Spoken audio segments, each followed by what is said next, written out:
The hot dog aisle looks the same in almost every grocery store in the country. Bright packaging, bold red lettering, photos of grilled dogs with perfect char marks, snapping open on a toasted bun. It's one of the most trusted, most nostalgic sections of the entire store. The food of backyard cookouts, little league concession stands, and quick weeknight dinners nobody has to think about.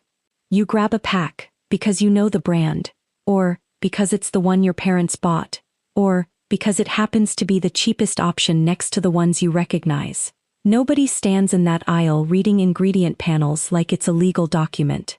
And that's exactly why hot dogs are one of the most quietly misunderstood products in the entire refrigerated case. I wanted to know what actually separates a real hot dog from a heavily engineered one, not in a paranoid everything is poison way, but in a genuinely useful way. So I looked closely at 3 of the biggest names people reach for without a second thought. Ballpark, Oscar Mayer, and Kirkland Signature, Costco's own label. Same shelf, same general price range, same basic promise. Meat, in a casing, ready to grill. But when you actually read what's written on the back of each package, and understand what those words are doing, the 3 are not nearly as similar as they look side by side in the cart. Only one of them holds up when you stop looking at the front of the package and start reading the back like it matters. This is that comparison, ranked from the one that leans hardest on branding to the one that actually earns its reputation. Before we get into the countdown, it helps to understand the trust problem baked into this entire category. A hot dog is one of the only foods in the store where the name on the package tells you almost nothing about what's inside. Beef franks, classic wieners, premium links. These are marketing categories, not USDA definitions of quality. The real information, what cut of meat was used, whether it's a whole muscle product or a reconstructed emulsion, what fillers or extenders are present, how much of the ingredient list is flavor masking rather than flavor building, lives in 6-point font on the side panel, usually printed in a spot most people never bother to look at twice. That gap between what the front promises and what the back discloses is the entire reason this category deserves a closer look. It's not that hot dogs are secretly dangerous, it's that the branding is built to make you stop thinking, right at the exact moment you should be reading a little more carefully. Let's start the countdown. In third place, the one that leans hardest on nostalgia while doing the least to modernize what's actually in the package, Ballpark. Ballpark built its identity on a single cultural memory: the ball game, the vendor, the snap of the casing, the jingle you probably still remember. That's powerful branding. It's also branding that hasn't had to evolve much, because the emotional hook does most of the selling before a shopper even glances at the ingredients. Ballpark is owned by Tyson Foods, one of the largest meat processing companies on Earth, which means the product benefits from massive scale and consistency. But scale is not the same thing as transparency. Pull a package off the shelf and look at what the label is emphasizing. You'll usually see phrases built around taste and tradition: flame-broiled flavor, the frank that plumps when you cook it, sensory language designed to trigger a memory rather than communicate a formulation. That plumping quality, by the way, isn't magic. It's largely a function of the casing and moisture retention techniques common across mass-produced links, not a special indicator of meat quality. It sounds like a bonus feature. In practice, it's closer to a structural side effect of how the product is made. Here's the trust gap worth pausing on. Mass-market hot dogs like this often rely on mechanically separated meat, or finely emulsified meat trimmings, the parts of the animal that don't work well as identifiable cuts on their own, blended down into a smooth, spreadable paste, then extruded into casings and cooked. That process isn't illegal, and it isn't automatically a red flag. Meat processing has always involved using the whole animal efficiently. But the issue is how that process gets marketed. When a package leans entirely on the emotional identity of ballpark tradition, while saying almost nothing concrete about sourcing, cut quality, or what percentage of the product is actual muscle meat versus reconstructed trim, that's a company betting you'll trust the feeling over the formulation. Pause on that for a second, because it matters beyond this one brand. Whenever a food product's marketing focuses almost entirely on an experience, nostalgia, tradition, a sound, a memory, and says very little about the actual composition, that imbalance is worth noticing. It doesn't prove anything is wrong, it just means the label is doing emotional work instead of informational work, and you have to do the reading yourself. If you've bought this brand for years without a second thought, here's the real issue. It's not that Ballpark is uniquely bad in this category. It's that it represents the baseline. The industry default that most legacy hot dog brands quietly rely on, dressed up in different colors and different slogans. Convenient, familiar, cheap enough to buy without thinking. But when you strip away the Ballpark imagery, what's left is a fairly generic emulsified meat product that hasn't done much to distinguish itself on ingredient integrity, only on emotional recall. The verdict on this one is simple: reliable, recognizable, and built almost entirely on feeling, rather than formulation. That brings us to number 2, the brand most people assume is a clear step up because of its size, its dominance, and its decades of shelf presence. Oscar Mayer. Oscar Mayer is arguably the most recognized hot dog name in American history. The jingle alone has outlived generations of marketing executives.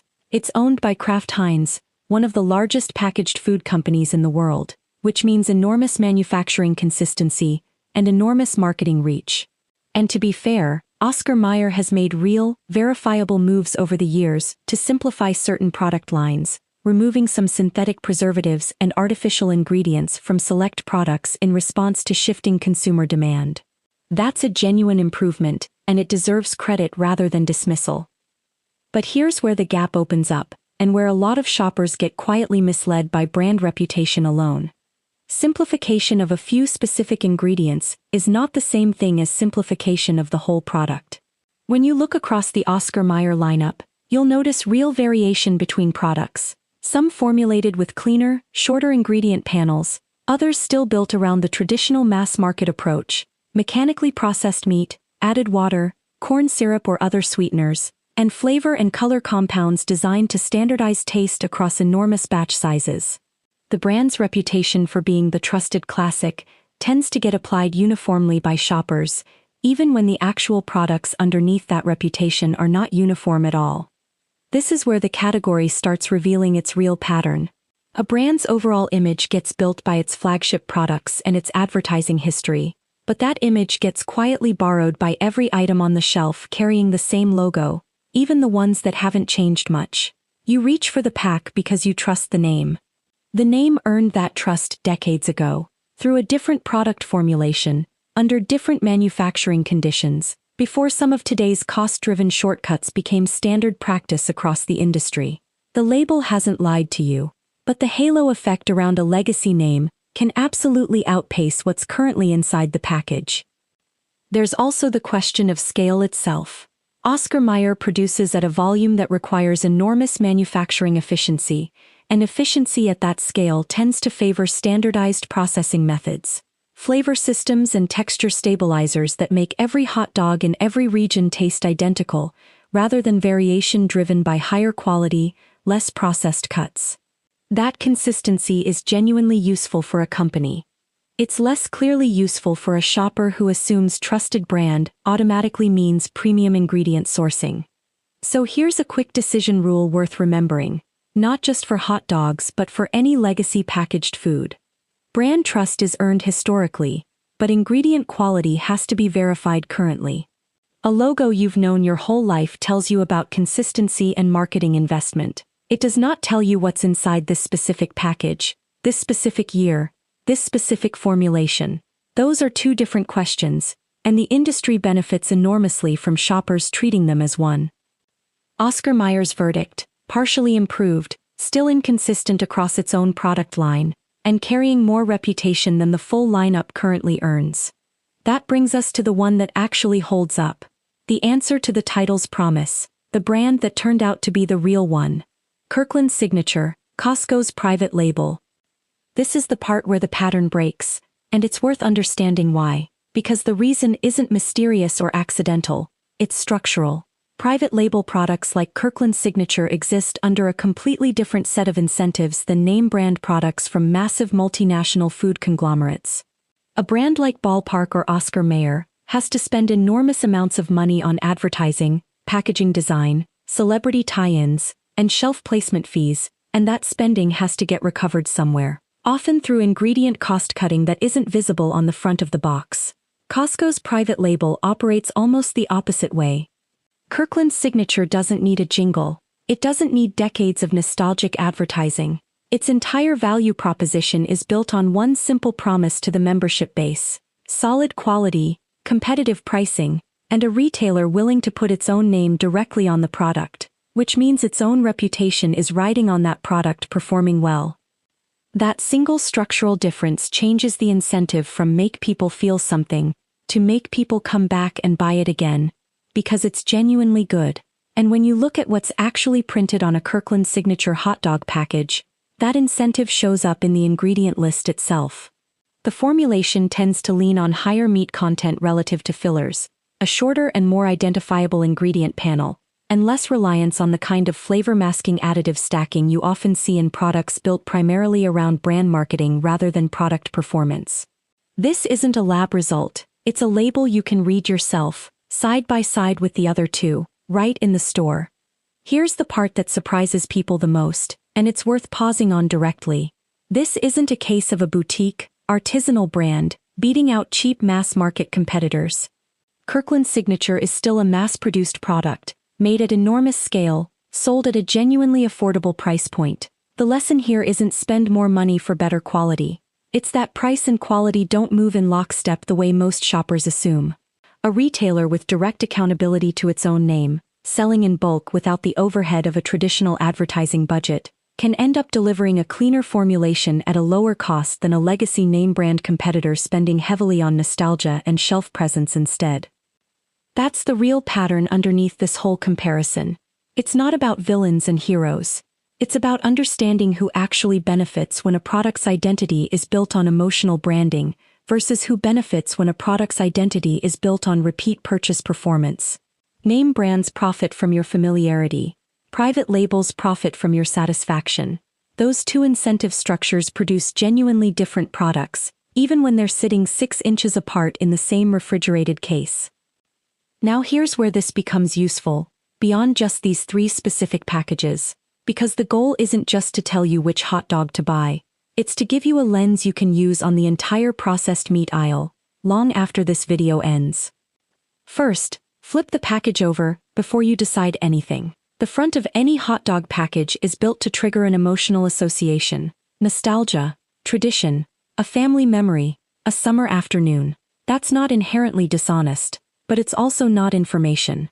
The ingredient panel is where the actual decision-making data lives, and it takes about 10 seconds to scan. Second, look at ingredient order and check whether meat comes first, and whether it's described specifically: pork, beef, chicken, rather than vaguely bundled together. Products that list water, mechanically separated meat, and multiple flavoring or binding agents before naming a clear, specific cut are telling you something honest, if you're willing to read it. That's not automatically dangerous. It's simply less concentrated meat and more engineered filler than a product where identifiable meat leads the list with a short ingredient tail behind it. Third, pay attention to ingredient list length as a rough proxy for processing intensity. This isn't a perfect rule, and shorter isn't automatically superior in every food category, but for a product as simple in concept as a hot dog, meat, seasoning, and casing, a noticeably long list of stabilizers, flavor systems, and preservatives is worth registering. It tells you the product needed more engineering to reach a consistent taste and texture at scale, which often correlates with lower starting ingredient quality that needs to be corrected after the fact. Fourth, notice who's making the promise. A legacy brand's marketing budget is paying for your emotional loyalty. A private label's pricing strategy is betting on your satisfaction bringing you back without needing that budget at all. Neither is a guarantee of quality on its own, but understanding which incentive is driving the shelf placement in front of you changes how skeptically you should read the front of package claims. Fifth, and this is the one most people skip, compare products within the same store, not just brand to brand. Big box retailers with strong private labels, warehouse clubs in particular, tend to apply consistent quality standards across their private label lineup because their entire membership model depends on repeat trust. If a private label earns your confidence in one category, It's worth checking whether that same retailer's private label holds up in adjacent categories too: bacon, deli meat, frozen proteins, because the underlying incentive structure carries over. None of this means every private label beats every name brand, and none of this means every legacy brand is cutting corners. That would be its own kind of oversimplification, and it wouldn't be accurate. Some name brands have genuinely improved their formulations in response to consumer pressure. Some private labels cut corners just as aggressively as anyone else, especially in categories where the retailer hasn't built the same reputation-driven incentive. The rule isn't trust the store brand blindly. The rule is stop trusting the logo and start reading the label, because that's the only thing on the package actually built to inform you rather than persuade you. So, going back to the original question, which one of these three turned out to be real? The answer isn't about drama or scandal. None of these three products are dangerous, illegal, or hiding some shocking secret. This was never that kind of story. It's a quieter, more useful truth. One of them earns its trust through transparency and consistent quality at a fair price, and the other two are largely riding on decades of brand recognition that hasn't kept pace with what's actually printed on their own packaging. Kirkland Signature holds up because its entire business model depends on the product performing well, without the crutch of nostalgic advertising.